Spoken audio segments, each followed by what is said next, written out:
भारत पाकिस्तान के बीच एक बार फिर तनाव चरम पर है।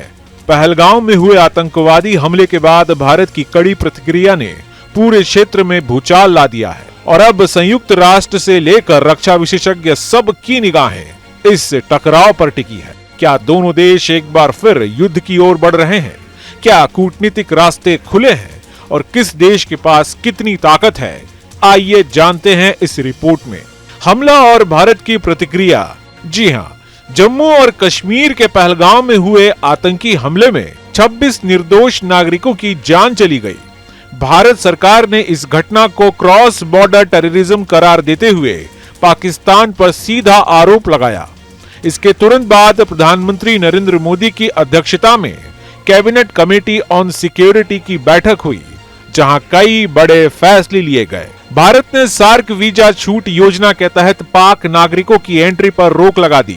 इस्लामाबाद स्थित भारतीय दूतावास, एक तरह से कहें तो सबको वहां से वापस बुला लिया और पाकिस्तान के उच्चायोग में तैनात रक्षा सलाहकारों को देश छोड़ने का आदेश दे दिया।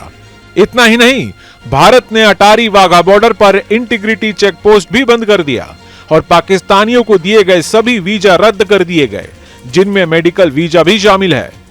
संयुक्त राष्ट्र और अंतर्राष्ट्रीय प्रतिक्रिया। जी हाँ, संयुक्त राष्ट्र महासचिव एंटोनियो गुतेरेस ने बयान जारी कर दोनों देश से संयम बरतने की अपील की। उन्होंने कहा कि वह भारत और पाकिस्तान के बीच की स्थिति को बहुत बारीकी और चिंता के साथ देख रहे हैं। उन्होंने यह भी कहा कि नागरिकों पर हमले किसी भी परिस्थिति में स्वीकार्य नहीं है और अंतर्राष्ट्रीय समुदाय को इस प्रकार की हिंसा के खिलाफ एकजुट होना चाहिए। पाकिस्तान का रुख और बयान। दूसरी ओर पाकिस्तान की सरकार ने भारत पर राजनीतिक ड्रामा करने का आरोप लगाया और कहा कि हम भारत को कड़ा जवाब देने के लिए तैयार हैं। पाकिस्तान के विदेश मंत्रालय के कूटनीतिक चैनलों के जरिए भारत से जवाब तलब किया गया है, लेकिन पाकिस्तान की अंदरूनी हालत क्या ऐसी प्रतिक्रिया देने के लायक है? इसकी सच्चाई पाकिस्तान स्टॉक एक्सचेंज के हालिया गिरावट से सामने आती है। अब बात करते हैं सेना और रक्षा ताकत की तुलना। जी हाँ, अगर तनाव और बढ़ा तो सवाल यह है कि किसके पास कितनी ताकत है। आइए एक बार जानते हैं आंकड़ों के जरिए। अगर मैन पावर की बात करें तो भारत के पास 14.5 लाख सक्रिय सैनिक और 11.5 लाख रिजर्व सैनिक हैं। पाकिस्तान के पास 6.5 लाख सक्रिय और लगभग 5.5 लाख रिजर्व सैनिक हैं। अगर वायुसेना की बात करें तो भारत के पास कुल 2229 विमान, जिनमें 513 फाइटर जेट और 80 अटैक हेलीकॉप्टर हैं। पाकिस्तान के पास केवल 1399 विमान, जिनमें 328 फाइटर जेट और 57 अटैक हेलीकॉप्टर हैं। अगर थल सेना की बात करें तो भारत के पास 4201 टैंक और 1.48 लाख आर्म्ड व्हीकल्स हैं। पाकिस्तान के पास 2627 टैंक और 17,516 आर्म्ड व्हीकल्स हैं।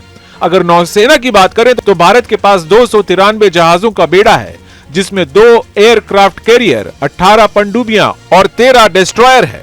पाकिस्तान के पास 121 जहाज, 8 पनडुब्बियां और 0 यानी एक भी एयरक्राफ्ट कैरियर नहीं है। अगर सेगमेंट की बात करें तो लॉजिस्टिक्स और इंफ्रास्ट्रक्चर की, तो भारत के पास 311 एयरपोर्ट्स, 1860 मर्चेंट मरीन और 56 प्रमुख पोर्ट्स हैं। वहीं पाकिस्तान के पास 116 एयरपोर्ट्स, 60 मर्चेंट मरीन और 3 पोर्ट्स हैं। क्या युद्ध होगा? फिलहाल हालत बेहद संवेदनशील है। भारत जहां निर्णायक कार्रवाई कर रहा है, वहीं पाकिस्तान की सीमित सैन्य और आर्थिक ताकत एक बड़ी बाधा है। भारत के पास रणनीतिक बढ़त भी है, लेकिन सवाल है क्या मामला बातचीत से सुलझेगा या फिर हालात नियंत्रण से बाहर होंगे। संयुक्त राष्ट्र की अपील और वैश्विक दबाव कुछ हद तक तनाव को कम कर सकते हैं, लेकिन कूटनीतिक और सैन्य मोर्चे पर भारत के रुख से साफ है, अब सहन नहीं बल्कि जवाब की नीति पर काम हो रहा है। तो ये देखने वाली बात है कि आगे क्या होगा। Team news state. News nation अब व्हाट्सएप पर खबरों की ताजा अपडेट के लिए न्यूज नेशन के इस QR कोड को स्कैन करें।